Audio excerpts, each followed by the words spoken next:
Merci, Daniel. Daniel l'a mentionné, on a des chercheurs de l'extérieur. J'ai un collègue suédois qui est là et qui ne parle pas français. Donc, vous me pardonnerez de parler en anglais parce que sinon, il ne comprendra rien, puis ça va être assez difficile pour moi d'avoir un échange avec lui. So I'll switch right away to English. Let me just give you a bit of context before I begin presenting what PerOla have done, but what PerOla and I have done. Like we, both of us were in contact with each other when the pandemic began, and we were from very early on puzzled by the differences between Quebec and Sweden. As you might know, Quebec from the very beginning, that is in March, adopted a strategy of suppression of the virus, whereas Sweden, which had very, like in March, had very similar numbers in terms of infections and in terms of death. And but they adopted a very different approach, which was more like, which was known then, like it's words that we no longer use as much, but then we were talking about the strategy of mitigation as opposed to the Quebec strategy of suppression of the virus. In other words, the measures in Sweden were much more permissive than the measures here in Quebec, where we had like an almost complete lockdown.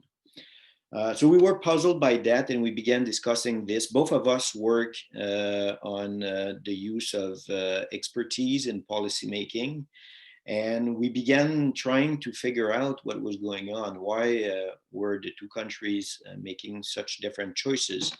And at the time, well, or roughly at the same time, we were invited to contribute to an edited book on policy design, and the concept of policy design is basically that policy is not something that flows automatically from the nature of problems or from scientific expertise, for instance, but it's more like the result of human decisions. And so we thought, well, that this was kind of an opportunity to dig into this issue of the difference between Quebec and Sweden. And so we rapidly asked two of my students to join us, Louis Robert Beaulieu-Gay and Antoine Lemar. I think that both are with us today. And actually they're the main contributors to the paper that we actually finished in the summer. And in the paper, what we do is basically focus on one aspect of the measures to fight the virus, and it was school closure. We decided just to focus our attention on that because taking on everything was just too big at that point. And we tried to figure out why Sweden kept its schools open while Quebec closed them down in March, in last March. And we focused on information. What is kind of interesting here is that in the two countries, but I think it's also true of every single country fighting the pandemic right now, politicians all say that their decisions are based on science, but they, at the end, make very different decisions or somewhat different decisions. In the case of Quebec and Sweden, they were very different. And we were kind of puzzled. I mean, if the two countries use science to make their decisions, why is it that the decisions are so different? And again, we really focused on school closure. And what we did is examine very closely the press conferences given here in Quebec by the premier, but always along with the head of public health, Dr. Arruda. And in Sweden, it was, and PerOla will correct me if I'm wrong, in Sweden it was mostly, I don't think that the politicians were involved in the press conference. I think it was just the public health authorities. But anyway, they also had daily press conferences. And so we systematically examined the content of these press conferences just to try to figure out what information was used to base or to make decisions. And the theory basically is that, again, policy decisions rarely flow automatically from scientific information. Policymakers have to select this information and process it. And in selecting information and in processing it, differences will appear.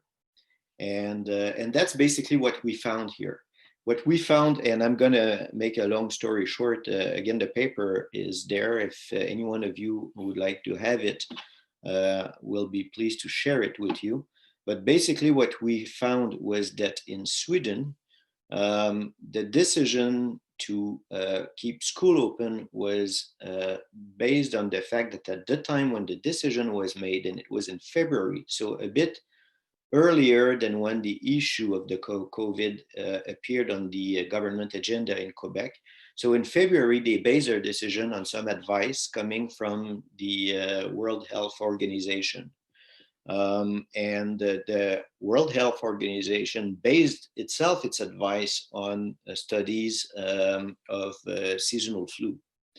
And it's interesting because they also kind of selected the information that came from the WHO, but they certainly selected something that basically said that children were not a vector in the transmission of the disease, of the virus, and that's what led the public health authorities to advise against school closing. In Quebec, again, the issue appeared a bit later on the agenda, and when it arrived on the agenda, early March, politicians, or not politicians, everyone basically were seeing on their television screen what was going on in Italy. And very rapidly, several European countries, including Italy, of course, but also France, they basically opted for a lockdown. And it's really interesting that, in fact, when you look at press conferences in Quebec, science or scientific studies are never cited to justify decisions. It's always the experience of other countries. I'm not saying that these other countries were not themselves relying on science, but here in Quebec, all the decisions that were made in the spring basically were based on the experience of foreign countries rather than on science, whereas Sweden was citing directly scientific studies. So it's kind of interesting in the sense that, I mean, in North America, certainly, people, or some people, were seeing Sweden as being a bit, how do you say that, a bit risk-taking in terms of its approach to fighting the COVID. They lacked some caution that for some public health experts would have been well advised. And when again you dig into it, what you realize is that in fact here we never cite scientific studies to justify our decisions, whereas Sweden does.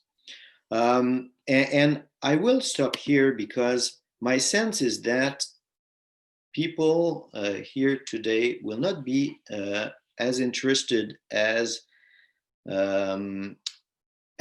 much about what went on in March, but might be more interested about what's going on right now. And we have the chance to have PerOla here. And I was thinking that maybe that we should, instead of just coming back on this paper, talk a bit about what is happening right now, and especially whether or not the conclusion that we've reached in that paper that was finished in the summer, whether they still hold, whether Sweden, with a very different situation now than in the spring, whether Sweden is still as relying as closely on scientific information as they did in the spring, and whether in Quebec, and I guess people here are more familiar with the Quebec situation, but whether in Quebec science was still is still kind of on the backbench as opposed to the experience of foreign countries. So PerOla, I don't know if you have something to add, or whether you'd like to begin right away commenting on the current situation. Well, thank you, Eric, and hi, everyone. Um, for a starter, I would say that things are in a way the same as it was in the springtime when it comes to the, I would say, the position of science. Still, politicians rely heavily on science. Uh, they are heavily cited. Um, the government will avoid taking any decision without waiting first to receive arguments and analysis from the public health authority. Uh, on the other hand, it is obviously also that the politicians are more visible now than they used to be in the spring. Um, as you said, the public health authorities did have press briefings every day, and they were like almost a happening in Sweden. A lot of people watched it. The government and the politicians did have their own press briefings on specific decisions taken, but then almost always with someone from the public health authorities joining them at the table. Now, during the situation we have now, I would say that the politicians are much more visible. Its media is not dominated to the same extent by public health authorities. And there are, Sweden has taken some measures that there are more of a guesswork, you know, when you try to figure out how many, should you have a limit on 8 people or 10 people or 12 people, or, and when should you close restaurants? Should you do it at 10 or 12? I mean, that's really no science behind those kind of decisions. Apart from, of course, all of them aim to reduce social contact and contamination. So I would still say that the public health authorities have the same strong position, and that politicians refer to them almost as much, but it's a bit of difference when it comes to the actual policy and how it is explained now. Does that make sense, Eric? I think it does. I think it does. And it's a bit of the same here, I would say, in the sense that, I mean, why keeping some things open and closing down others? I mean, it's not clear that science can inform that, so it's a bit of a guesswork. There's a difference, again, between Quebec and Sweden, and it's the propensity, again, of Quebec politicians or even Quebec health authorities not to cite science very much. I don't think that in the daily briefing, which I have not followed systematically in the fall as I did in the spring, but my sense is that they are not relying any more on science than they did in the past. The only difference I would say is that we have a thing called liée, which does some epidemiological modeling, and that is driving what I would call concerns, not policy decisions, but concerns. It does create quite a bit of concern among people, among politicians especially, in terms of the capacity of hospitals to handle all the sick people. And well, those models, of course, are made by scientists. So in that sense, science is present, perhaps even more than it was, certainly more than it was in the spring, but it's not to justify, it's not so much to drive political choices. It's more as a source of concern for what might happen if we do nothing, but it doesn't tell people what to do exactly. Right. So that's the situation. And of course, maybe we should distinguish between whether science is cited or if public health experts are cited. That's true. I mean, several of these decisions the politicians always refer to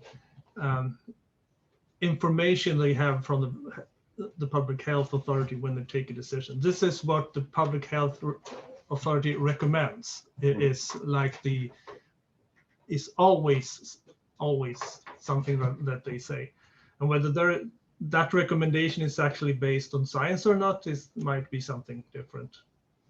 Because again, when it comes to schools, even though it was concluded from quite another kind of disease, actually. Yeah. But it was in that way science-based. But they used the kind of knowledge that they had. It was uncertain knowledge, but still they were relying on scientific knowledge.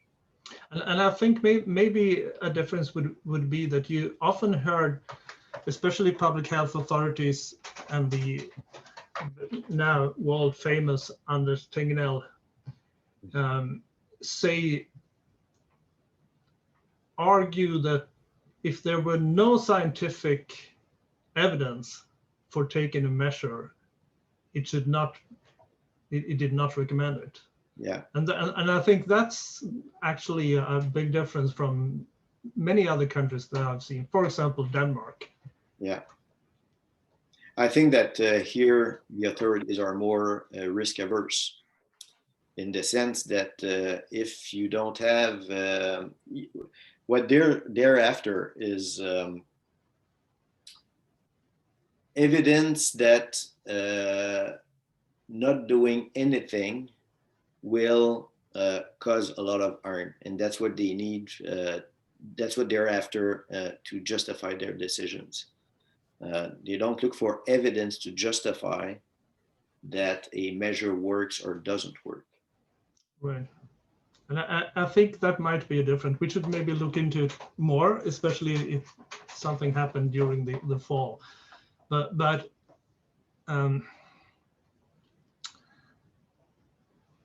Anders Tegnell, again, the state epidemiologist, he often also emphasized that there are always by-effects, but Yeah. if you take a medicine. Yeah.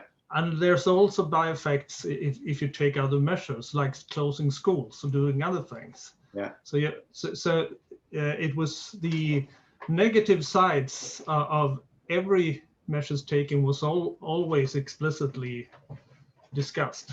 Mm-hmm. Which again, and we of course have the situation with face protection that is a very that's an different one. Yeah. I don't know, Danielle, should we move on to questions? There's still about 10 minutes to the presentation. So if the audience wants to... And at the end of the 10, we don't have time for question at the end of the 10 minutes. It's the end period, right? Yeah. So yeah, we should take questions then. Okay. François? Yeah, thank you so much. That's interesting. My question is, so do I understand correctly that basically what you're measuring is more linked to kind of public communication of decisions, and what you see is that citations to science is like more prevalent in Sweden? And then my question would, if that's the first question, is it what you're measuring? And the second one would then be, do you think that predates the pandemic? That, you know, because I don't even remember like a politician in Quebec citing any scientific paper ever. So is it that was already part of the way, you know, public communication of political decisions, of policy decisions was made in Sweden? Yeah. Thank you. Well, yes, this is what we measure. We are trying to find out what kind of information drives the decision, and we were looking not just at the discourse of or the justifications provided by politicians, but also public health authorities. Like Arruda, of course, was very present and talking a lot during those press conferences, and you would expect of him, given the fact that he is a scientist, that scientific information would be at the forefront of the justifications that he would provide, but it's just never there. And even in some instances, he's questioned the value of relying too much on science, on some science, I should say, at some point he made a reference to Jojo Savard. I don't know if you remember that, when journalists were asking him about the models that were informing his decisions. And he said, well, we're not going to begin to play Jojo Savard. So it was kind of discrediting that epidemiology as a scientific domain that could inform decisions. So, and was it like that before? I don't know. It's a good question. I would tend to think, well, I would expect that in a domain that relies on science as much as public health, that the authorities, I'm not talking the politicians here, but the authorities, that they would, yes, rely on science a bit more. I do think that there might be a difference. I would love to investigate this together with you, Eric, but when it comes to Sweden, that I have much more knowledge of, it is the expert authorities, the different authorities dealing with food and whatever, actually have a very strong position in Sweden. So that might be a difference. And also actually the agencies, government agencies in Sweden have a kind of a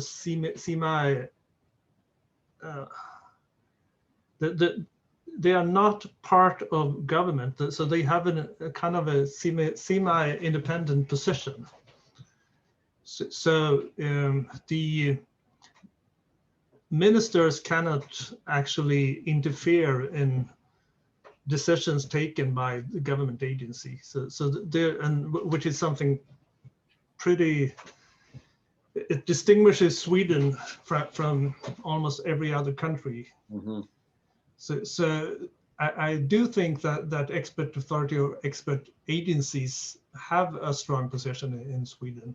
Mm-hmm. So that might be. And one thing, that's one of the difference between Sweden and Canada. Like these experts bodies in Sweden, they have the authority to make decisions. Whereas here, for instance, l'INSPQ, which is kind of our expert body, they do research and provide some kind of advice. But then it's the public health authority is not the l'INSPQ. It's really Dr. Arruda, who works for the health ministry. And therefore, I mean, of course, the NSPQ did some literature review and did, look for scientific information, but then they're not the ones making the decisions. Whereas in Sweden, that would be them who would be announcing the measures, not a figure related to a ministry. So that's a bit of that's quite a difference. I think that Louis Robert has something to add on this. Il avait levé la main, il y avait Jean-Guy qui avait levé la main aussi. Il te laisse la parole, Louis Robert. Si tu veux, moi, c'est pas une question, c'est juste pour compléter un peu la réponse d'Éric par rapport à la question de professeur Claveau. En fait, le clivage entre la Suède et le Québec était un peu plus profond que simplement la communication de la science. C'est vraiment dans la justification des mesures qu'on a vu un gap entre la Suède et le Québec. La Suède se référait beaucoup à ses propres études puis à les études de l'OMS, à la hard science, à la science, on pourrait dire, solide. Tandis qu'au Québec, quand on justifiait nos mesures qu'on a prises, on se remettait beaucoup au cas qu'on voyait à l'observation de ce qui se passait en Italie, en France. Donc, on est plus été par émulation, on pourrait dire, ou par transfert, là, comme en politique publique. On a un peu copié ce que les autres faisaient et on justifiait nos mesures par les observations qu'on faisait ailleurs, tandis qu'en Suède, ils ont vraiment gardé leur narratif concentré sur la science qu'eux autres menaient en Suède. Donc, c'est là qu'on a vu la différence. Ce n'est pas juste une question de communication, là, à mon avis. Jean-Guy, est-ce que tu as une intervention à faire? Ton micro, attends. Ton micro est fermé. Je vais essayer de te trouver. I was a bit surprised, Éric, when you described the Quebec policy as suppression. I would have thought that New Zealand or South Korea were identified as the countries which attempted suppression, and that Canada, France, Italy, etc., were doing some form of mitigation, and Sweden may be in this category, but at one extreme of the continuum, and maybe France or Spain at another extreme. So maybe things are a little less, there's less of a dichotomy, because we were all talking about flattening the curve, which is an expression that we relate to mitigation rather than suppression, I think. Okay, my understanding was that countries that were relying on heavy lockdowns, and I think that we did in March, they were characterized as countries that were pursuing a suppression strategy. But again, I mean, it's just it's more a question of semantic than anything else. I mean, the idea is that if we're in a continuum, we will see differences, but they're less sharp than we think. Of course. For instance, you could, from your presentation, I could draw parallels between Sweden and British Columbia, where they have more or less the same attitude, I think. Yeah, and actually, in the fall, the Quebec strategy, and no one would dare saying it, but the Quebec strategy is very close to what Sweden was doing in the spring and keeps doing, actually. So our strategy is no longer like a strict lockdown as it was in the spring. So we basically adopted the Swedish approach to an extent, without saying it, of course, which is interesting. Like, we didn't hesitate referring to France and Italy in the spring, but Sweden in the fall, I mean, no one would dare saying that this is the source of inspiration. But in fact, what we're doing is very similar to what they're doing. With one exception, it's the face mask, I think. Yeah. Face mask is interesting. Like, yeah, it's still hard for me to figure out how Technel can still justify not using it. Well, yes, I totally agree that the differences between countries have often been overestimated, especially the view on Sweden, because there's been, of course, disagreement about how we should understand the Swedish strategy, but I do not agree with people that call it laissez-faire or Russian roulette or doing nothing. As a matter of fact, I mean, the Swedish economy had been severely hurt because people stayed at home. So there were measures taken and in Sweden too.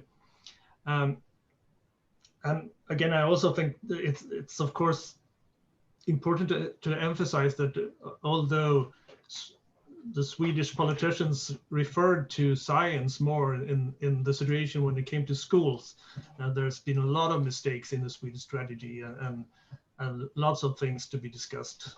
It's not the same as saying that Sweden did the right thing or managed it better than others.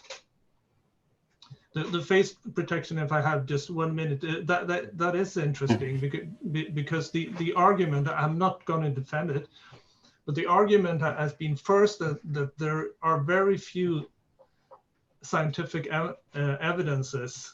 Again, that might be wrong, but that's what they're saying. Not much evidence that it works on a science base. The scientific, out in on crowds and stuff. Of course, everybody knows that it works in hospitals because in Sweden, we do use face protection when people in healthcare and stuff. But whether it has a very important effect or not out in society is another question.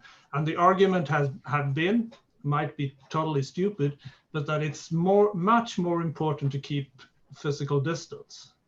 So wearing a mask cannot be an alibi for not avoiding crowds. Yeah. So in that way, it's been very much emphasized that keeping distance is much more, has scientific evidence in another way, while wearing masks is not to that extent as important. So wearing mask when there's no one around, for example, is again, it's the approach to risk that differs. I mean, it looks like the authorities are way less risk averse than here. Here, we don't have any, well, there are some evidence that the mask might actually work, but it's very limited and it's really, really uncertain. But the authorities, what they want is evidence that, you know, it would cause harm, and that they don't have.